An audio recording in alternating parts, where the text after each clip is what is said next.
Bowling balls are designed with various types of cover stocks, which is actually the skin of the ball.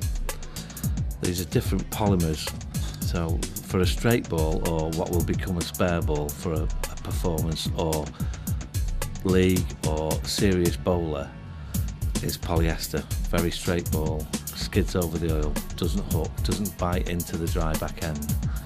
Key coordinates on the ball itself, there is what's called the major pin, which is effectively the top of the ball in the mould. That's left, so you can see where the top of the ball is.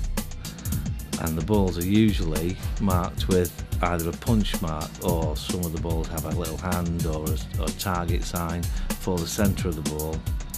And some other balls, depending on how they are, will contain a mass bias mark, which is basically where the weight of the ball, major part of the weight of the ball is when the ball is rotating down the lane.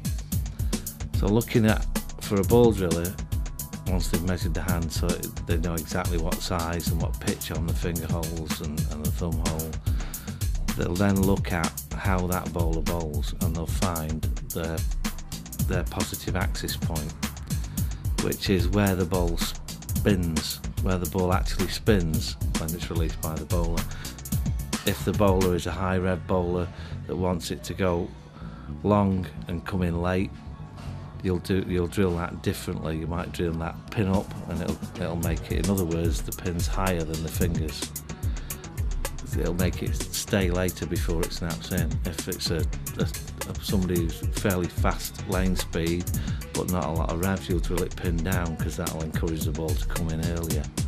Lane conditions, the actual lanes themselves, whether they be wood or synthetic lanes, some are wood, some are pine.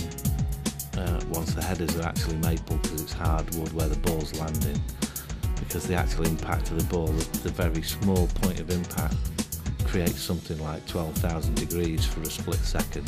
If they weren't oiled and they weren't hard wood, you'd see burn marks all over the early part of the head of the lane. For a right-handed bowler, a perfect strike off the pocket will hit the 1, 3, 5 and then bounce across to hit the 9 pin.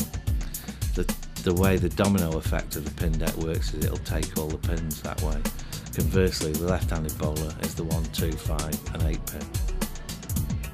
People will have different approaches on the lanes themselves. Some bowlers take any number of steps, but natural bowling just means you walk up, get into position and bowl the ball. Coach bowlers will generally start on a 4-step approach and may end up bowling 5 or 6. But people bowl quite often what suits them, so you'll see some with a 2-step, not many, but you'll see some with 3, 4 and 5-step approach. Generally speaking, all of them are at a very almost leisurely pace, and the technique is just to let the arm swing so that the ball falls off your thumb, stays on your fingers long enough to impart the rotation and goes down the lane.